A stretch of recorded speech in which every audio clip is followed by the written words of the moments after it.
unless you're going to first pick it. But that's going to be a blue side Azir ban, which I feel like is great for red side because that frees up a pick that you really just don't have to squish down. Taliyah gets taken away from Pobelter. You were saying even in the loss yesterday, played that to pretty good effect. They won't have that chance. What is the priority here for Team Liquid? What do you think they're going to grab? Well, the Ryze. They think they're going to grab the Ryze. Yeah. The Ryze sticks out to me because both Azir and Taliyah are gone. This leaves things like Galio potentially on the table that you can play into it. Corki is another one that has a pretty good time against the Ryze. But remember, Fenix has played Cassiopeia into Ryze before as a counter pick. He's one of the only people to bring it out in the NALCS. So he might play that here specifically in this matchup.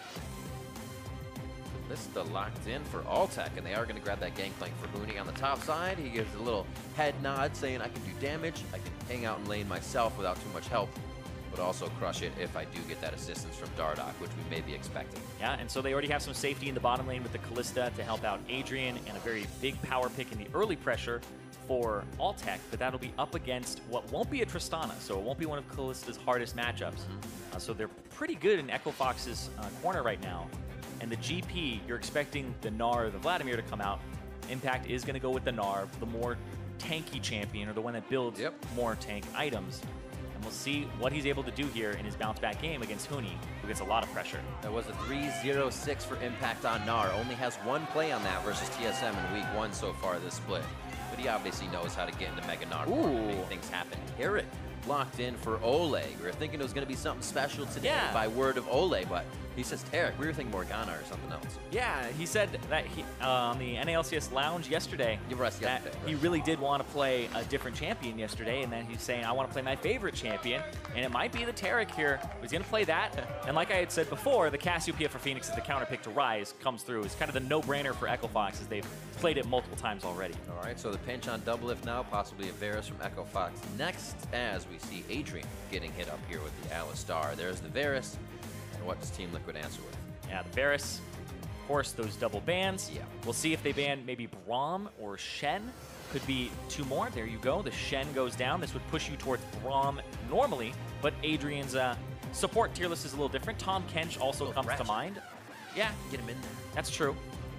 I do wonder, though, because I feel like Tahm Kench is probably the best fit here for the composition. I would agree. But you might wait to pick that as you already could secure yourself a priority jungler. Braum for a little more aggression. Okay. It's going to be. So the Braum will help with that early aggression if you can get yourself concussive blows or a Winter's Bite stack. The Kalista can chase people down with the slow on top of it. It also allows Adrian to go for some fights and help engage and have a way to kind of get out after the Kalista ult. I feel like that's a great point. Looking at the AoE they can throw down with the Gangplank ultimate and the Braum, you're getting things stuck in there for Cassiopeia. Kog'Maw going to be rotated onto 4 Team Liquid. DoubleLift picks that up, and we're looking for something for Xmithie in the jungle. Sej is still up, as he wonders about what that selection will be. Sejuani would be good. It would put a cleanse tax onto Fenix in the mid lane and force it to take that summoner spell. So the Sejuani does come through for Xmithie. This leaves things like Zac, Jarvan, Jax even available for Dardoch. And he has been loving the Zac. The engages have been fantastic from him all split long. The Zac attack going to be abducting somebody hopefully before that Cosmic Radiance goes off if they're not in the pile to get that protection. Pretty big fight comp coming from Team Liquid. They can scrap in a fight real hard. It looks like Echo Fox kind of wants to kite that fight unless they get the perfect initiation. Yeah, it looks like a lot of initiation power for Echo Fox from the Zac combined with GP makes it much easier for the Zac ultimate to land if somebody is slowed and you can get that elastic slingshot onto them for the starter. But then you also have Team Liquid with a backline that isn't very mobile, and they're going to try to play these fights with the Taric invulnerability from Olleh. So I'm really looking at Dardoch to start these fights off for Echo Fox correctly when they reach that mid game. But we don't know if it'll reach that point because TL have had explosive early games, and Echo Fox have had those mid game blunders where these teams, their strengths and their weaknesses match up in a little bit of a lopsided way. And I kind of want to track that as we get into the early part of this game. The Zac and the Sej can still be pretty active early, but do you see this being a composition where Echo Fox can find themselves controlling everything where they've been losing control in that early game? I feel like Echo Fox will now say, hey, our top laner and our mid laner scale, it might be a bottom lane focus here. Altec and Adrian didn't have that great of a game yesterday, So maybe that's where they're going to try to look here, because a Kog'Maw, for myself, when I see that as a jungler, and especially when you're playing Zac, that just looks like Gank City. Get down there, give them the razzle-dazzle, and make them taste a little bit of their own medicine. We're heading into the Rift for Game 4 of the day. Team Liquid versus Echo Fox. As these teams at the top of the standings, 5-2 Liquid versus 6-1 Echo Fox. Continue. Top of the standings, who's going to get the win, though? We'll find out right now. And this is a split where Echo Fox fans in full force. Right now, they win this. They are tied for first place. And in fact, it would even have tiebreaker over Cloud9 because they're the only team that has taken a game off of C9. So, Echo Fox, this is a complete reversal from the splits they've had before, where they've been 7th place near the bottom of the standings consistently. And so, as we had heard earlier, fans definitely cheering for Fox. Definitely a bit of a position they found themselves into this season where they said, kind of rested on our laurels for a bit. Felt like we were too strong, got in our own heads. The practice becomes a little lax, and you don't go into the game thinking, or you go into the game thinking nobody can really beat you. Yeah, I was talking, or I guess I overheard Dardoch talking to Fenix after they had had that game where it almost got away from them, and Fenix had this like 1v3 near Baron. And instead of being like, man, we shouldn't have done that, I shouldn't have like elastic slingshotted into the dragon pit, he was more like, oh man, wouldn't it have been cool if you had won that 1v3? It's like, wait, you shouldn't be encouraging him to take those, but that's the type of environment that Echo Fox has. They're all encouraging and empowering of each other, and it's really interesting because this was the team that everybody's like, oh, they're going to implode after they lose. They have all these egos. But it really seems like a lot of them are humbled by each other, and they really just wanted to play with very skilled teammates. And now they're on a team where they have that, and everybody is kind of empowering and encouraging one another. It is really working for them. No one ego is kind of toppling the other, and it's starting to come together very well. We'll see if they can hold it throughout this early game. See the keystone, or the ruins, I should say, popping up on either side as junglers make their way to second buff. I should say first buff. Well, for Dardoch, yes. Because Dardoch went with a leashless Raptor start, and now he's starting on the top side of the map. It was warded by Xmithie, though, but this is usually a jungle route you'll take so that you can get to the bottom side of the map and go for a gank like we were saying, where this may be a bottom focus from Echo Fox, whereas Team Liquid, they have a winning top lane, and they could play off of that.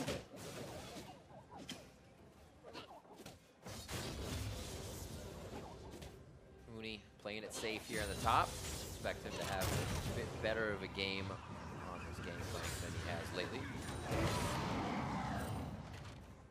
Huni just gnars out and stays safe. Yeah, and let's take a look really quickly at the keystones, because Huni is running the Grasp of the Undying. This is actually the highest win rate Gangplank keystone in solo queue, because it helps you sustain, gives you some extra damage, and then eventually makes you a little bit tankier, as opposed to Klepto, which is just there to get you gold. And hello.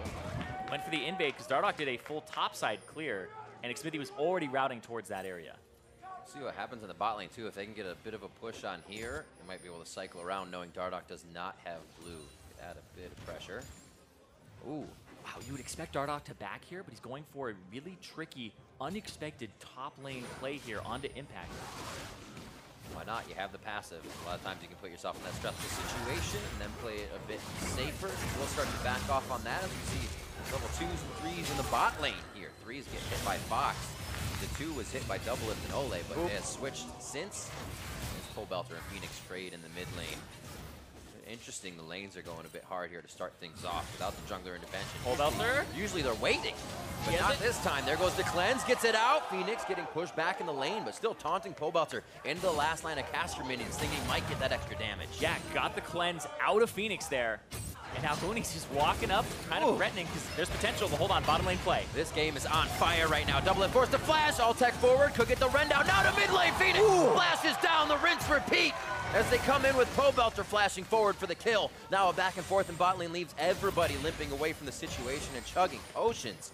And summoners are down on the side of Team Liquid. And this has really just been Dardoch not being able to get much of the game here because he went to the top side, got chunked out, spent so much time in that top bush that he was expected to be closer to mid during these types of plays. So the fact that he went for that risky play has actually put a lot of his lanes at risk here. And you can see where he is on the map. He would have been a minute or so further along in his jungle route and could have been able to counter something like this. But I love that Pobelter and Xmithie are ready to capitalize on this, and they even get the flash to boot. Right at the last moment. You always ask yourself why you did that. Because I could have lived. Your finger always does it regardless. No push in top. Huni still has Impact locked into his turret for now. This will actually give good pressure to the map if he can draw Xmithie back up to that side. However, Impact playing safe shouldn't have too much trouble, and Xmithie has already started to make quick work mid lane. Getting Pobelter going is going to be a good thing. You were saying kind of overshadowed in their losses, great in their wins, but we'll see if he can start it off and show that he's the one that has the power. Yeah, and getting that first blood assist and the tier very early on for himself. We'll see if he's able to, snowball this further. But look at this, another gank mid, no flash onto Fenix, and Xmithie's coming around. But he gets spotted by Fenix, kind of knowing that his other side was warded up with a control ward, so he couldn't actually match it. Seems like they're keeping very safe. There's so much vision control for Team Liquid in the mid lane that Dardoch needs to back, get a control ward, get his Tracker's Knife, because Xmithie's jungle route got him to back with Tracker's Knife very early on, and he was able to track Dardoch during those first few minutes afterwards, where Dardoch couldn't really counter. And so this has left Fenix in a really bad position, and you can see as he pushes up, he has a risk of a gank here through the control wards. Xmithie still living on the top side of that jungle. Pobelter playing it very calm as well, not showing any different positioning to alert Fenix to a possible gank. And Xmithie coming in all sneakily. He's just going to walk away. Just swapping to the other side. Yeah, he's like, all right, I'm going to go through. You know I'm here. You know I'm here. A little fight between Pobelter and Fenix as he knows he can get in there with a quick shield. Yeah, and as Fenix levels up, has the presence of mind from the precision tree, so he just spams all of his spells, tries to dump mana and push the wave. And now he teams up with Dardoch here to clear out a control board. Mid-vision, we talked about Pobelter playing against Fenix here. This is a big matchup for these two, and a lot of mid-control should be on the side of TL. With Dardoch now finally finding a way to get to these lanes. You can see Pobelter's not having it. He's just going to back up. It's going to be tough, too. Pobelter with that stopwatch could easily make quick work of that gank and have Xmithie behind him, as he already is in the back pocket to start things off. It seems like that's where the party's going to stay for a while. Yeah, and when you play against Zach has very unique gank routes into mid lane. He's one of the champions where Raptors into the middle of the lane is very doable. So you always have to watch out for those, and you can tell that Team Liquid are focused on tracking Dardoch, making sure that, ooh, hit the wrong one. Focused on tracking Dardoch and making sure that he can't get into these lanes. So right now, TL in a pretty good spot right now. Remember, whoa, wait, this is two people here, and Dardoch gets it. Dardoch's going to be able to hang out for a while. Passive still up. If you don't remember, is working with that blue buff you just stole. Great damage from Huni to participate in the fight before he can get there. Dardoch low, as Xmithie may be able to surge back into this fight and stop him up. They don't want to take any barrels, though, as it is very back and forth. Nobody finds a champion to zero out, but blue buff stolen by Dardoch. Yeah, that's actually big because it would have allowed Pobelter to get back to mid lane because he's out of mana now, but he would have had a blue buff for him, so now he has to take a back that he really doesn't want to take, as well as blowing his heal there for no summoner spells from Echo Fox. Trading back and forth. Not stinging too much yet for Impact, so he knows he can stay in range to get his hands dirty in this situation. 69 to 74 for the bot lane. Everything's actually pretty even except for that CS we just saw Pobelter miss in mid lane. He'll have a bit to clean up here. You'll get some of that underneath the turret, but not much. It's still going to be an advantage for Fenix because they've been able to reverse the pressure. And remember, Ugon, no tier stat. Yeah, remember, this is a counter pick for Fenix. The Cassiopeia should be winning this matchup, and Xmithie's early pressure is what reversed it, as well as Pobelter playing well. But look at this first ulti. Whoa! Kind of leads him a little bit on that one. Stopwatch pretty early for Altec, thinking big damage going to come down early.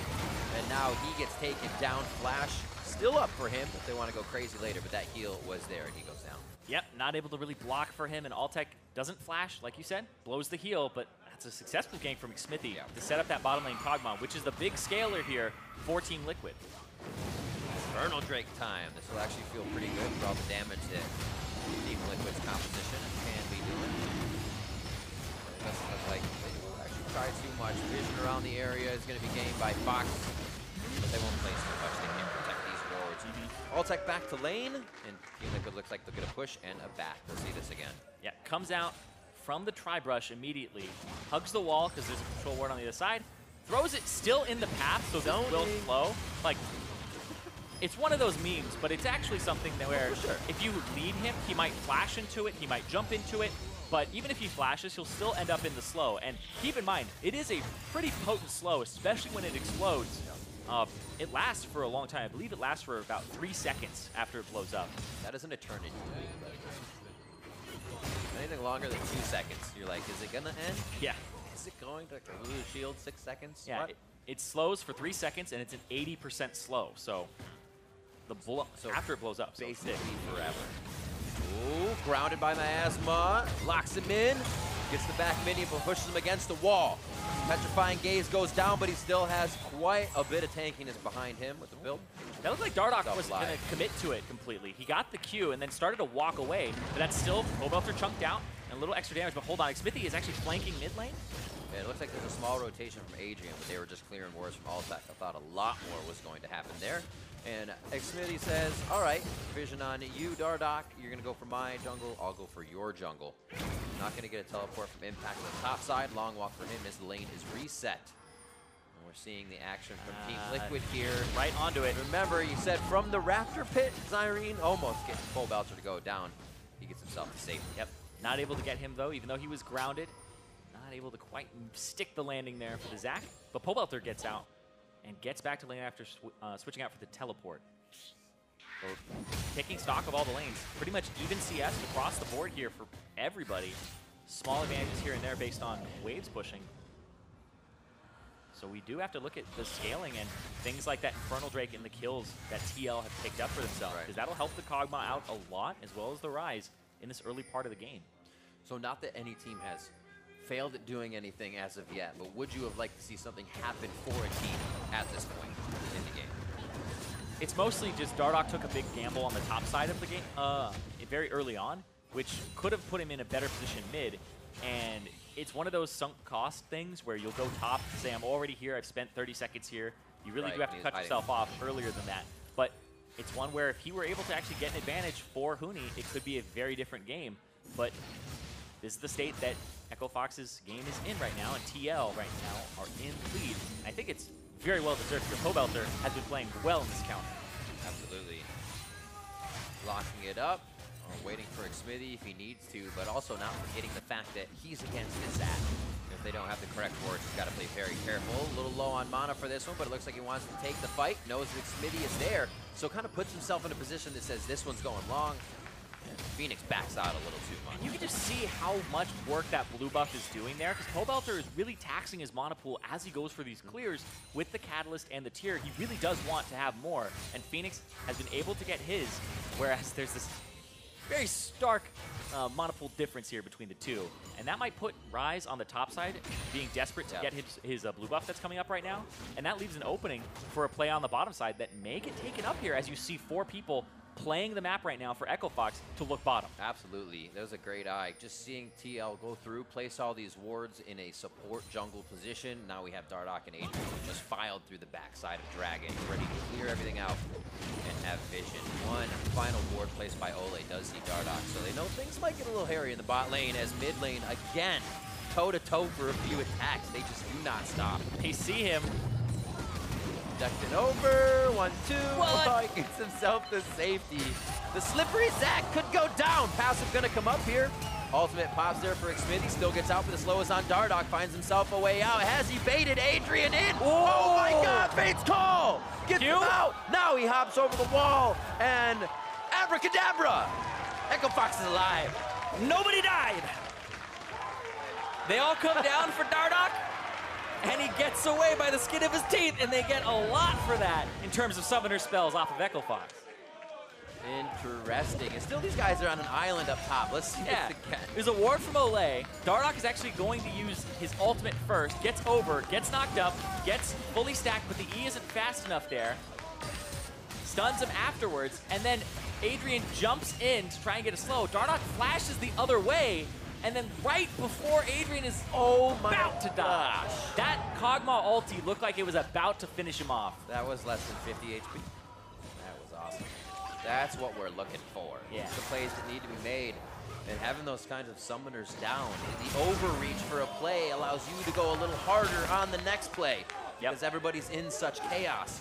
A little lane control grab there just by HP. But that's Echo Fox setting up again. That's where we see the butterfly effect of what would that have looked like if Altec had had his ulti and Adrian had had his as well. Are they able to flash on DoubleLift to force his flash, etc.? But they get nothing there. And instead, I'm looking mostly at TP advantage. Whoa. But hold up. That's not who you want to see when you turn the corner. Zach. Oh, wait, Dardoch! A new player enters the fight, and now it's going to be a kill going on to Olleh. They did not expect so many behind Adrian. And here comes Fenix over the wall with the blast cone. Gonna start slowing him down, gonna start locking him down. Sinks the Fanes in as Dardoch picks up another kill for himself. And that's the Gangplank just helping out with the GP ulti, and Dardoch now focusing on the bottom side with this Infernal up. This puts EchoFox right back in the driver's seat. He's been holding off 133 to 147 there as Impact trying to do just that on the top side. Petrifying gaze. Pobelter not really goal side to his objective. He needs to get back to safety. Flashed over the wall. No vision in the brush. Tries to get the Noxious Blast down, but does not carry his speed along with him, and Fenix cannot catch up. Yeah, gets the flash out of him, but blows his own in the process. And that's Infernal, and you could see they didn't really have anybody else from EchoFox help out because they're just trying to get the maximum here as they get that first turret, or second turret actually, as the first one went down already. All right, how many do we have to watch again? How many fights? Let's watch this again. Welcome to EchoFox versus TL. There will be fighting here, especially with things like this Zach. You can see, jumps in, Olleh, even if he flashes away, he's gonna get slowed by the GP ulti, so it's a lose-lose situation because of the setup. And that was a play that TL were looking to make as Adrian was on the wrong side. And then Dardoch is there to help counter. Those wards have paid off behind Dragon Pit so far. EchoFox has been able to use them over and over again. DoubleLift in a sore spot. Cosmic Radiance not necessarily being used for this one, but they do get the stopwatch from it. Looks like they want to keep going. Of course, why not? You got the summoners out of the last fight pressuring now. Team's feeling good. He's just stretching back to give that aggression as they jockey for position. Rift Herald back to full. This means TL can dance for a little bit longer. TP coming in from a half Mega Gnar. It's going to be a tiny impact when he comes in, but it can still be a big play. A lot of damage going over onto EchoFox. Altec gets deleted immediately. They trade back for Pobelter. And now it's Adrian and Fenix trying to get the safety as he protects his mid laner. Dazzle goes down onto Huni, gets himself out with a sliver of health. Olleh goes down as Winter's Bite freezes him up, and Dardoch lives. A very dangerous game that EchoFox plays, but it keeps them alive. And a triple kill for Fenix. He played that fight so well, especially on the back half of it. DoubleLift was getting pot shots, free hits on multiple people, and that would have been TL cleaning that one up if EchoFox didn't reassess the fight in the middle of it. Absolutely incredible in a fight that relies on wards placed, wards cleared, sweepers during the fight, losing, gaining vision. Those are chaotic. 5-3 here, 17-40 in, and the gold is still very looking for DoubleLift here. This is a support and a jungler. He might focus for the kill at that point. He knows he's going to go down one last hit. Concussive blows! And they take down DoubleLift. Another one for Dardoch on the Zac pick. This Zac has been doing wonders for him and EchoFox. This guy, remember when he came in, it was the Lee Sin, the clean Lee Sin. Yep. Mostly off of things like getting kills and getting engages with the kickback. But the Zac for him on EchoFox just really is so telegraphed that he's going to go in, the team better follow. And he's been having an outstanding split. It's a dirty Zac. You can't have a clean Zac. It's not something that happens. You're picking up crap all over the rift. It's dirty, but it's good. It's good dirty. It's like when you have, Play-Doh or something like that, and it gets some hair in it, you're like, no. No. But I'm sure he's got a lot of that impact hair right now as they head towards the top side. Gnar goes down. Impact, after playing safe all game, finds himself a sore spot after this one. Yeah, watch this, because Dardoch's elastic slingshot is down, and DoubleLift gets a lot of damage off in this fight here over the wall because of the position. So the TP comes in from the top side, and EchoFox immediately go, it's time to engage on the bottom side. Altec pulls in Adrian, throws him onto Pobelter, and then the ulti towards Olleh as well helps. But look at DoubleLift, just free hitting right here, hitting Fenix, who walks away, and now DoubleLift just has to fight. With no flash to get over that wall, he has to walk all the way around, so his damage output falls off drastically here as Fenix does so much work with Huni's ultimate, slowing people down afterwards. Dardoch very happy. We get right back in. Altec went down first last fight. They were still able to come out on top. The focus is back to him as Impact flashes forward and picks up the kill. Pobelter has already fallen, but Impact goes down. Xmithie as well. The retribution kills for Altec. as they pick up 2 more Liquid members and look towards mid. EchoFox give teams no time to breathe. They are absolutely relentless with how often they pick fights. When you have a Zac that is not ultimate dependent on when he can start a damn fight, Dardoch is going in constantly. We just got out of that last one in the replay, and they're already picking up more kills here. And this is the Fox style where they lean on those skirmishes.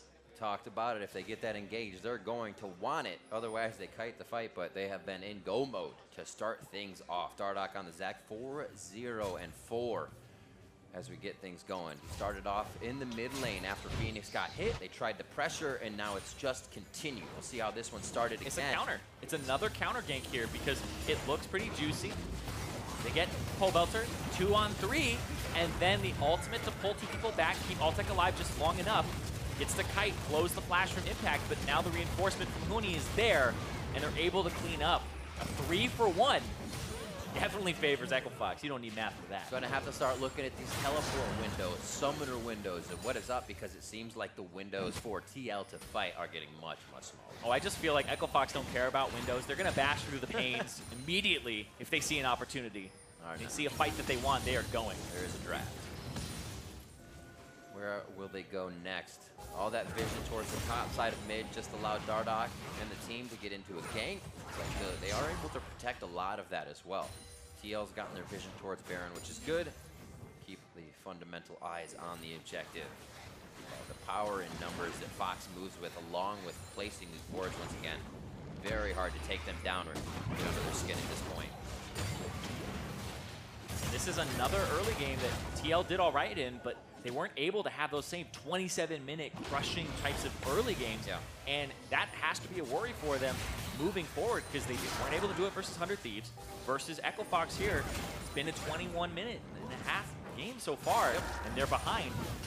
And then even yesterday against Cloud9, TL may be looking at coming into the week tied for first, and then having an 0-2 week where they were playing the other 2 teams that were tied at the top of the standings. TL has to get the rest of this game together, take a breath, and not let EchoFox dictate this game. It's about EchoFox as well, kind of identifying that was happening in the early game. We saw Xmithie topside, Dardoch pushed out of his jungle immediately. Xmithie then to mid, they take down Fenix right away after a 1v1 flash is gone. And then it kind of was just Fox saying, oh, all right, let's slow it down and let's play our game. And Fox, their game is just constant slow it down and then speed it up. Exactly. They're just like, hold up. Like they stalled for a second and hit right back into gear. It's like, okay, can we take this? Yes, we can't go. That was all they needed, is that brief pause to put the pressure on. And now this is the second Infernal here for EchoFox. Putting a little burn on that, a little more damage for the team, 9-4. The 3K goldies as things start to mount up on the side of EchoFox. It's interesting because Altec has been a primary focus for Team Liquid in these fights. You can see, has those 3 deaths to his name. But right now, we are seeing big power spikes for Huni and for Fenix as he's hitting that 2-item point. And you really feel like the Kalista is going to start falling off as the Kog'Maw comes up. But the other 2 carries of EchoFox are going to do a lot of the heavy lifting here. Also, as well, Altec's probably only gotten maybe 1,000 to a bit over that damage in the fights with how fast he's been going down. And the team able to clean that up and pick the fight back up is absolutely huge. Very demoralizing as well when you see that happen. You think you got the bot laner, the fight should be easy, your next priority target. Could even be a tank at that point, you feel. It is not here for EchoFox as they work around these fights beautifully so far. And again, they go to gain control over the top side of the map. Yep, you want to control mid and top during this point of the game because there's Baron on the table and no dragon. So the Cassiopeia, if left alone, would be able to go for a very quick Baron. This is a team that really could decimate the Baron with Cassiopeia plus the Kalista for the Rend. You can't leave them alone with that objective as they push their way into the topside jungle and try to get some control. But I feel like the reason they're not doing a Baron right now is the fact that Huni doesn't have TP and he wouldn't be able to contribute. So they're kind of waiting for that cooldown before they do pull a trigger on even a bait. Fizzled out on the Gnar, seconds on Adrian, summoners, seconds on Huni's. As we just said, those teleports are coming up. And the summoner spells flash. Everybody wants those for the fight, or maybe we'll start it in the fight. Cosmic Radiance blown for the initiation. That is absolutely huge. Dardoch is just flexing all over right now. But that's huge because the flash is down too, and you want that as Kog'Maw because you're going to get GP ultied pretty much every fight. And when you have a GP ulti on top of you as a flashless AD carry, you have to kind of limp away from the fight, and you don't really get to help too much. All he wants to do is stand still. All he wants to do is just sit there. He does have the Quicksilver Sash to try to get himself to safety now, but his job just got a lot harder. Feel like you start it. Yep, here they go. On the other side, there's the teleport coming in from the top. Pobelter and Impact. No, yes, yes, no. Is he going towards Impact or away? Because they are splitting the fight a little too much. The focus is on the top side. Impact into the wall. If he can sweep him, gets himself to the bot side now, and they are doing a beautiful job of routing Echo Fox in this fight from what looked like a very scary entry. And that's going to be huge for Team Liquid. They'll even up the gold here if they get this Baron, and that looks like one that Dardoch isn't even going to try to contest now. What a flip-flop in the fight. Beautifully done by Team Liquid. Just waiting the last few seconds, taunting Fox around to get Huni's teleport up and make sure they can get to that fight. Sorry, Impact's teleport up. That fight was all over the place. I like how DoubleLift was one of the last people to come into the fight because he's the flashless carry. And then the ultimate from Huni, watch this. When it comes in, because it's in an awful position here. It is right on top of DoubleLift, but they aren't going after him. They're going after Pobelter. Bottom right-hand corner of the screen here, the GP ulti comes down, but DoubleLift just is already walking out of it, and there's no threat on him, which is the way that Fox would want to approach the fight. But Pobelter is able to avoid the engage from Dardoch, and that just completely shuts down the plan from Fox as TL have those fancy feet. Absolutely. Coming in very clean on that. It's almost like they wanted Fox to finally cycle into that little area to fight in. And now the push towards mid lane, ready to open up the map, get those wards to encroach a little bit more. Here comes Dardoch. Still going. Pop back with the assault charge, I believe, from Xmithie there. Wasn't able to get a quick initiation. And now they're waiting for the next wave. 5v5 in the mid lane. Looks like Pobelter peels off for just a moment and gets some wards in. But yeah. Oh, they'll go for the waves, so the team's going to hold mid. That looked like a really simple fight to take from just, you have the ulti, be going after DoubleLift when you see him because it's pretty easy to pick him up. But they went after Pobelter, who outplayed. 26 minutes in, starting the 1-4 split. Mid lane's going to get knocked down here as they have to respect what is happening on the top side. Xmithie also posturing, making sure that the team can have the distance. Yeah, when you have the Warmogs on Sejuani, you can go ahead and tank. He has no armor items, but this doesn't matter. You just walk up, tank the turret, and then you'll recover that HP before a fight really happens. And now Impact on the top side to defend if Fenix were to go aggressive. Ooh, that slow might have activated the Rune Prison fight that they wanted. That blue buff on Pobelter means he's going to be machine gun maze just as much as Fenix at this point. Good clears in the mid lane. Huni making it hard even for the Baroned up minions to get through to those waves, but they do grab one and have a minute and a half left on Baron. Yeah, but the gold almost even here, and TL have clawed their way back into this game and showing signs of that late game team fighting that we were talking about. But everybody sees everybody else with the sweeper. Ooh, Petrifying Gaze just missed. The entire team turns back. What are you doing? Oh, it's the last second turret takedown. Sometimes it triggers people to initiate. I don't know what it is. You gotta be careful. Dardoch went in, the team could not follow behind him, only the slingshot used there, but ultimate just whiffing on the grab, so they have to be careful that they cannot grab those priority targets for a little bit now. Is reaching, but that's not far enough. That's job. Yeah, good. He's just gonna get blown up one of these days. That is so aggressive, and he's still finding some ways to go for elastic slingshots and fish for them. Still trying stave off his Baron. There's 30 seconds left on it here, and we have that Mountain Drake coming up just now, so that's really where TL are going to position. But simultaneously, Fox are not going to have it. They're going to go to the top side to make sure that their waves are clear and that Altec can get some farm here because he's falling behind. The rest of the team is just going to clear out mid. TL now even in gold, but even in Drakes as well.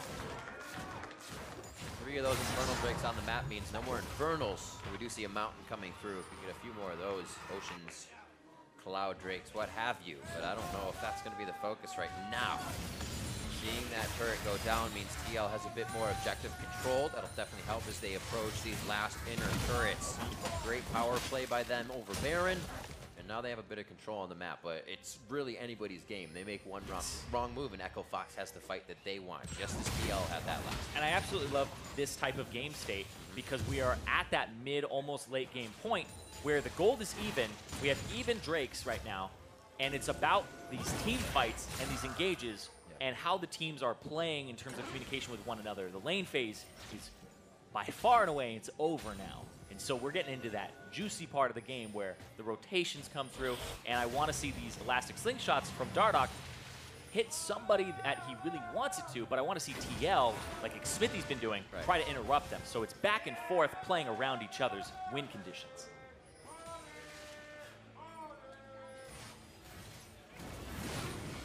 Slow moves towards the bot side. Obviously the only way being pushed in right now as the team patiently waits for mid to creep up. Lots of wards there for Team Liquid and EchoFox to make sure the initiation doesn't come from too far away as Dardoch DoubleLift has flash back up. Shot, gets himself ready. Adrian just used the Unbreakable though. 4 members there in the eyes of Dardoch and team. Cannon Barrage gets thrown down. And now nobody covers on the bot side. A little bit of a rotation for Pobelter, but it looks like he does decide to stay and get some extra damage on the bot. Yeah, again, the Cannon Barrage comes out, but then it was an instant stun from Olleh onto Dardoch, so Dardoch couldn't even get his ultimate channeling before that actually went off. So Olleh, right on point with the protection there, making sure that they can't kidnap DoubleLift, who is the primary target here for the Zac. Gnar down, the last few shots on the turret. DoubleLift able to get into range. Mercurial Scimitar to keep him safe if anything goes crazy, and his items finished as well with that Rage Blade charged up. He is doing a lot more damage than Altec at this point off the bat.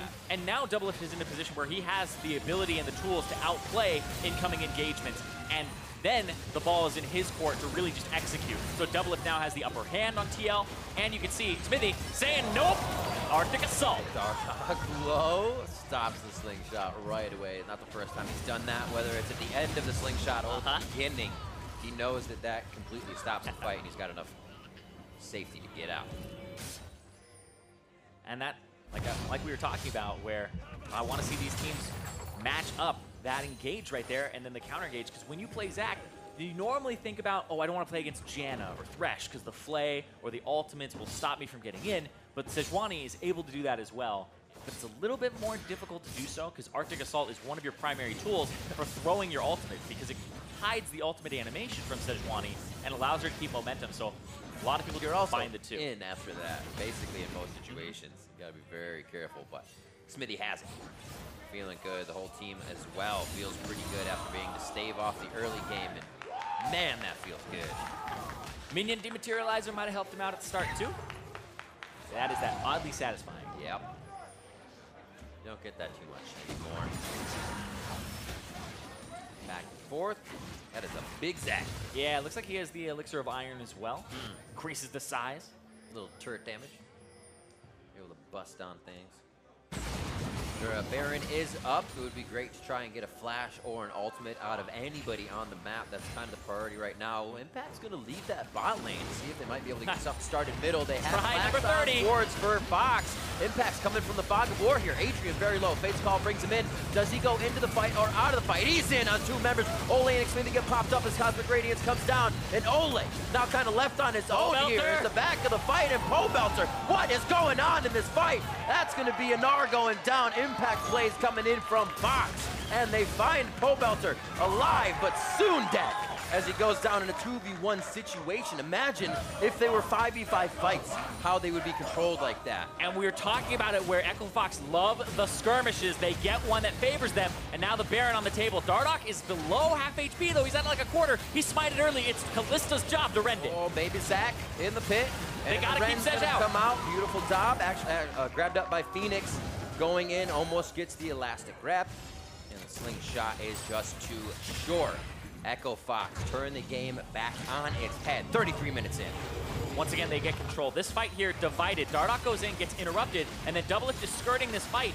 But you can see here, gets pushed out by the ultimate, can't deal as much damage as he would like, and then the invulnerability comes down. So the landscape of the fight changes here as Dardoch forces another flash out of DoubleLift because he flashes away, and so Altec just gets to make Impact a pin cushion here on the bottom side of the fight and clean him up. The GP ultimate and then the Zac threatening the Kog'Maw were huge to make it so that low mobility carry has to blow flash and can't contribute. Such scattered fights, and those are the kind of fights as well you have enough time to see. Like, if we played that differently, Pobelter just lives versus a 3v1 in a situation with another shield, one of those lockets on him. absolutely insane. So I don't actually think we've seen how this game could play out yet. Echo Fox doing a great job of putting it back in their favor for now, though. But this is such an interesting game because that was not a front-to-back team fight. That was a flanking team fight where I definitely think that TL would favor front-to-back, having a Gnar, a Sejuani, and a Taric versus the Zac and the Braum for Echo Fox. You want to have a front-to-back team fight here with the Kog'Maw, but Dardoch is trying to make it a dive fight where he can get on the Kog'Maw, because I talked about the scaling for TL. It's mostly Kog'Maw and a little bit of Ryze, but the Cassiopeia, the Gangplank definitely scale better than their lane counterparts. So Echo Fox would deal more damage in a straight-up fight, but you do want to make it so that you can threaten the Kog'Maw and push him back, which is exactly what they've been doing with Dardoch. See if they can push it back a little bit more. Now Team Liquid's resources have to be split between top and bottom. How do they decide to do it? It looks like Pobelter, rightly so, will control the bottom lane by himself as they try to clear up these minions heading down the mid lane. Baron buff is there. Get a little more damage Fenix on these minions. They want to initiate, but can't. Little pokes from short range is what Team Liquid has to work with right now as Huni starts entering the base. Maybe an Impact is going to dance on the bot side. Short dance. Yeah, but so far, DoubleLift is kind of the only one doing well in this game for Team Liquid in terms of his scoreline.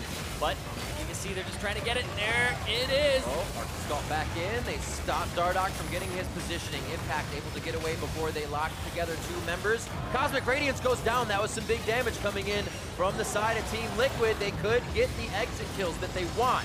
But how far can they push back? All the waves are pushed towards them. They kind of just have to play a game of cat and mouse with Fox right now. That was so well done from TL. Xmithie stopped Dardoch from getting in and even channeling ultimate or flashing, and then they reassessed the fight. They got out of the GP ultimate, which has just been stuffing DoubleLift's damage, and then we had the Cosmic Radiance come down for them as they went for the re-engage. That's how they need to approach these fights, is stuff the engage from Fox and then re-engage with using the Taric.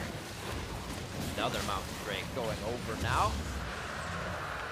That will mean Elder is next, and we will see this fight one more time. You're saying DoubleLift able to keep himself in a position. Yeah, but the GP just makes it a living hell for AD carry. So you see he has to walk all the way through. Xmithie saves his bacon there. DoubleLift has to walk all the way around. Now he gets to deal some damage, pops the W then, and goes forward, but now he's basically clearing minion waves as they once again go for a play here. An Impact flashes off the back of Olleh going for the stun there to set it up. See where the chase has left us. Dragon and Fox has backed now towards the top side of the map. One last outer turret for themselves to take down. Baron buff has worn off recently for Echo Fox. But TL have double Mountain Drakes for themselves. It's going to help them out so much in taking down the Baron. If they're able to get map control again, they don't have their inhibitor down, which will help them a lot without having that super minion wave pushing. Now we're looking at a point in the game where, once again, team fighting is king, and assessing these fights is what's going to win them for the team, because we've been seeing small adaptations, right? It's like, oh, I didn't block that time. I should block every single time now. So you aren't seeing Xmithie throw those ultis and try to engage, right? He's not trying to pick out Altec with a Sejuani ulti because he has QSS, or Fenix, who now has Cleanse, or GP, who has a way to get it off with the orange. He's waiting to just counter what happens from Dardoch. Fantastic damage onto Dardoch to start things off. Even with his sustain, still will take him a bit to get back to safety. Start working around the map. I feel like Team Liquid is poised and ready to take a very, very big fight. Echo Fox is kind of pressured in to say, yeah, Baron's going to be there. We can go for that, but this inhibitor looks really nice. TL, I feel like they can just take advantage of this. It's almost kind of a stalemate in Echo Fox's eyes at this point. Echo Fox are just waiting to find that moment. Phoenix doesn't have flash right now, and that's big for them because you want that up on your Cassiopeia. We got halfway to go. The Baron is up in 1 minute and 45 seconds, and that Cassiopeia, hold on though. Ooh, just wide left. Yep. Good movement by Phoenix, giving himself some speed as he came into lane. Gets the safety on that one, keeps his blue buff, but still, that's the ult down. Kind of thinking of these things late game, how much those windows matter, and you know Team Liquid's going to play a little safe now. Yeah, he knew that Phoenix didn't have flash, but had Cleanse. If he could get it there, it means he wouldn't have it for the Baron that's coming up. But DPS for Echo Fox just runs straight down mid. They're looking for this inhibitor. They may get it here. Nice block by Adrian. Don't have to worry about being slowed on the way in or out. Oh, Oh, Impact popped the Gargoyle Stone Plate there. Dardoch committed on that one, but they did not go back onto it. Didn't have enough, and he's not exactly the primary focus of the fight. All summoners up except for that flash on Fenix and the flash on Impact to the left side. This is going to be one hell of a fight as we get to it. Not even 6 items yet on champions around the map, so there's still quite a bit of power to go in this game. Yeah, DoubleLift has a way to go to get there. Ryze still powering up, whereas Huni, he's got extra bank at this point. He's almost got 20,000 gold in this game, and the next highest is 17. So he has been doing a lot of work in terms of just that Gangplank with the Klepto, or not the Kleptomancy, but just the Relic Shield was helping him out, as well as the Parlay. We'll see if he swaps any items out, because he has Adaptive Helm, which won't help him in the damage department, but will help him against the Kog'Maw W % HP damage, because that actually does count, magic. And then Ryze spamming spells at him as well will also be reduced by the Adaptive Helm. So it's a little bit tankier here for the GP. See Adrian, don't see it too much. Seeks Convergence, getting grabbed up, still a fun item. A lot of people still don't know how that item works. Yeah, it's true. If you play Karma, you get it quite a bit. Then you can figure out how it works. You use it all the time. You still create a little fiery attack for your opponent. Yeah, for the person that... storm for yourself. Yeah, you get a storm for yourself, but you want to kind of put them on top of each other. Right. So enemies are getting slowed. You can ignite it, right? Or enhance the slow, I guess. Keeping that magic resist up, though. Keeping everybody safe. And still has the locket for himself. Redemption falling out. Don't need the health. It's all in and all go. All right. Fenix is about to have his flashback up. Stand aside. Oh! It's like, yo, bro, you just countered my ult. Yeah. It was a jump there from Adrian. Yeah, he got in, but stand beside me, and then Fate's Call is down. Sejuani's ultimate. Xmithie now has that Glacial Prison back up. Has a few pings down mid lane. Yeah, because it looks like Echo Fox actually aren't as interested in getting a fight as they are clearing the mid wave and getting mid priority here. Mid priority like this, when it's given to you, will allow you to go up towards the Baron, especially when there are super minions that will push down mid. Yeah, they clear out that last wave, so all the way down towards, it's going to be caught by DoubleLift. Is this a 4v5 fight that they want to grab, though? They do not see where Pobelter is at the moment after he clears top wave. And the wards are getting cleared out left and right, so it only slows things down. To force the fight, though, is what Echo Fox wants. They feel like they know that Pobelter and DoubleLift just back, or were in base, preparing for what could come. And now the Baron's been taken over, rendered out by Altec. Impact in a bad spot, doesn't make it over the wall!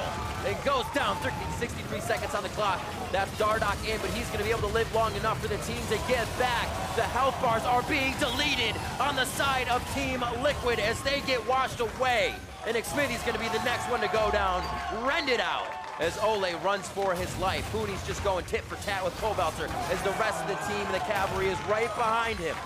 As Olleh's the only one left alive. Fox take over the base. Echo Fox are going to try to end the game right here and take possession of first and tie C9 at the end of week 4. Entering at 6-1, leaving at 7-1 as they start on the first Nexus turret. 15-7, an all-out brawl back and forth throughout the game, in and out of replays. We were back into the fight, but now Echo Fox has finally found their way to the Nexus, finally found their way through Team Liquid, and will pick up first place in the NALCS. A 2-0 week for Echo Fox.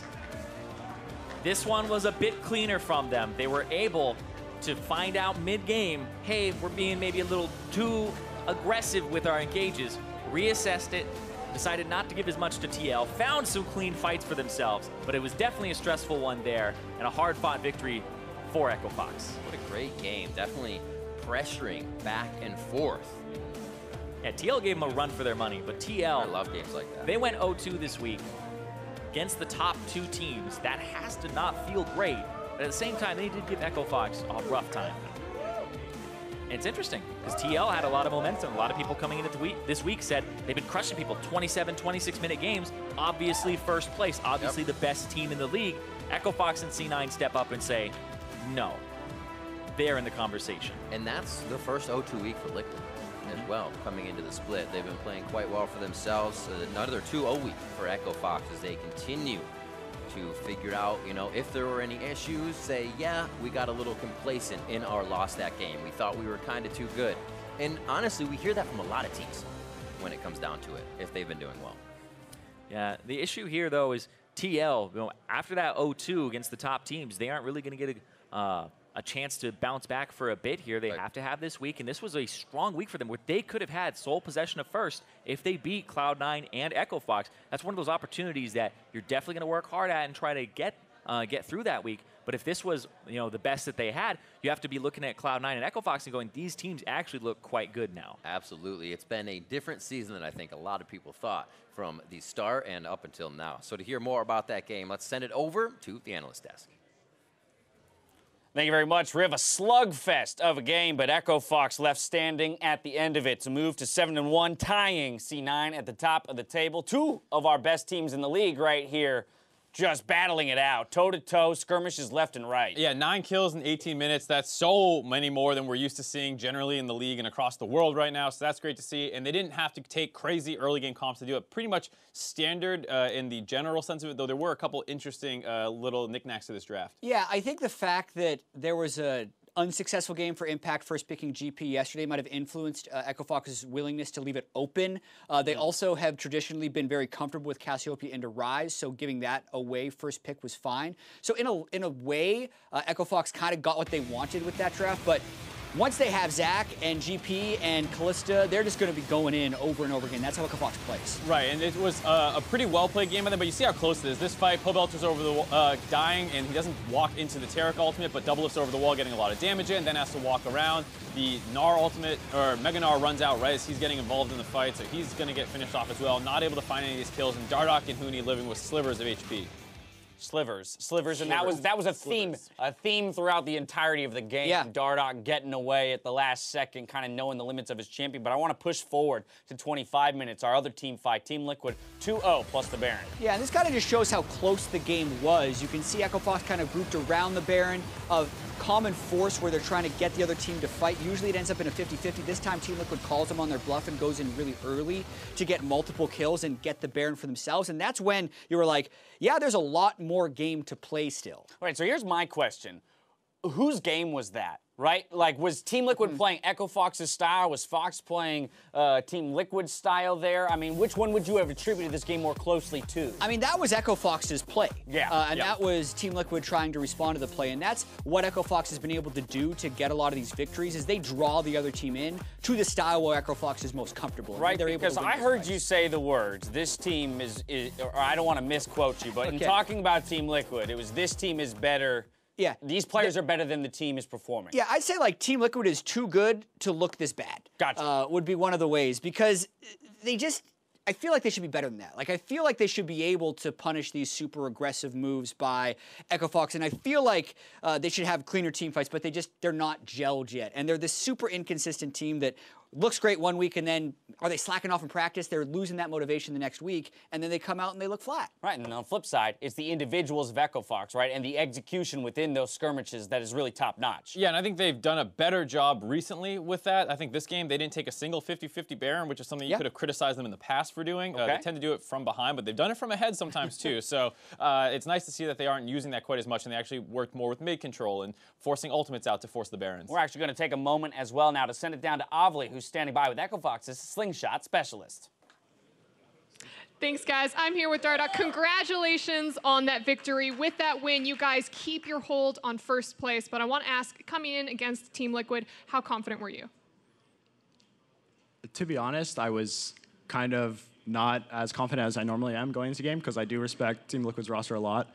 And I have a lot of, I mean, I've played with a couple of their players before, and I do know that they're a strong team, and they have a lot of, they've had a lot of very convincing wins in LCS, and we were looking shaky our last kind of couple showings in LCS, so I guess I knew we could win, but I knew it was going to be hard. What was the main thing that you were looking out for coming from them?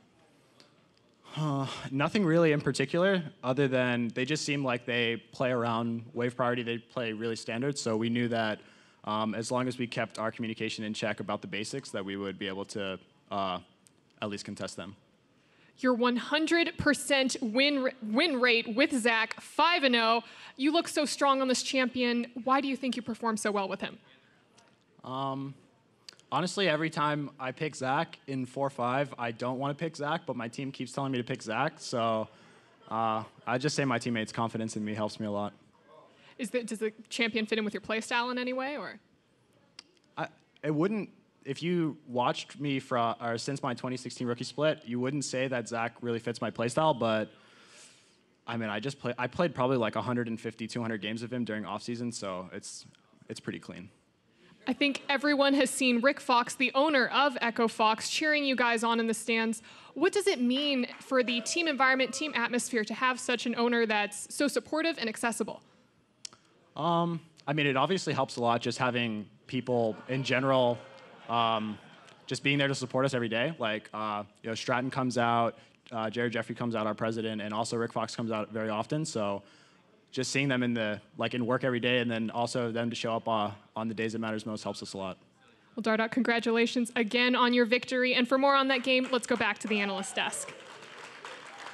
Thank you very much, Avali. Pretty clean, yeah, pretty clean. That's one way to put it. 5-0 on the Zach so far, but it's an interesting point he brings up himself. If you had looked at him when he first joined the LCS, you don't point to Zach as the go-to champion for Dardoch's style, rather. So he has greatly evolved and grown as a player over his journey here in North America. You can still see shades of his playstyle, though. He's going pretty aggro, jumping in 1v2 at blue buff, but he knows this champion so well. He doesn't end up dying when he goes for that, gets that blue buff, gets out of that situation, too. So he has a monster impact on the game, and then on other invades as well. Gets away. Yeah, it never dies. You can't really kill him, and he has passive a lot of the time, too, which allows him to be this fearless. But at this point, just having the guts to go for the support jungle play when you're so low, like that's why DoubleLift felt like he was safe up there. He's like, Zach was low, there's just a Braum maybe around, I'm fine, but you're not, because Dardoch is always going to go for the play. All right, picking up player of the game this time around, Dardoch again excelling, moving to 7-1.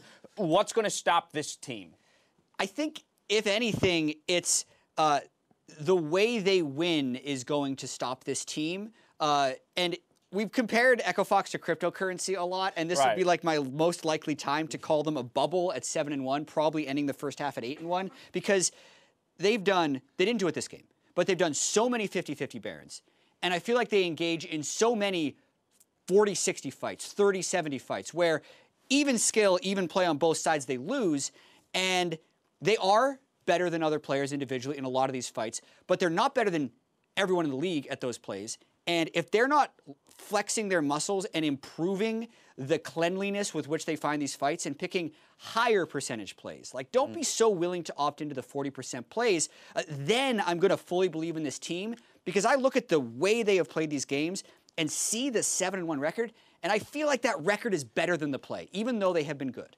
Yeah, I think the way to think about it is this team is 100% on the same page about going in and taking those 40% fights. So they end up winning a lot of them, but it's going to be a concern when you play against teams who are equally on the same page with what they're trying to do. A lot of teams are still figuring themselves out, not 100% on the same page, and then you go up against teams who are also mechanically able to match up with you. They're going to have a little bit of a struggle. And the thing is, they've played pretty much everyone. Like, I think they're big favorites against the 100 Thieves. So it can work, right? They can beat Cloud9. They've beaten Cloud9. They can beat TSM. They've beaten TSM, right? They've shown that they can do this, but... Right, the only team they can't beat is CLG. Yeah, clearly. And I think so many teams, Dash, are still figuring out how to play together, right? Like, they're not on the same page like Echo Fox is, or they all come from different fits. Like, their fit just doesn't work. One player's an early game player, one player's a late game player, and they clash. And as much as everyone made fun of Echo Fox for having all the toxic players on the environment, they have clicked from day one, so their synergy has been so much better than teams. I just want to see what happens when the rest of the teams catch up in that regard. Right, I think this is more of criticism aimed at playoffs. Like, we know this team is going to be in playoffs. We know they're going to be good. They're going to be a high-seeded team. But if we don't see more growth out of them over the next half of the season, we are a little concerned. But they have all the time in the world to grow. 2-0 week, and the victory today comes over another top team. Up next, we have a brawl between Optic Gaming versus Clutch Gaming. Meet us back here after the break.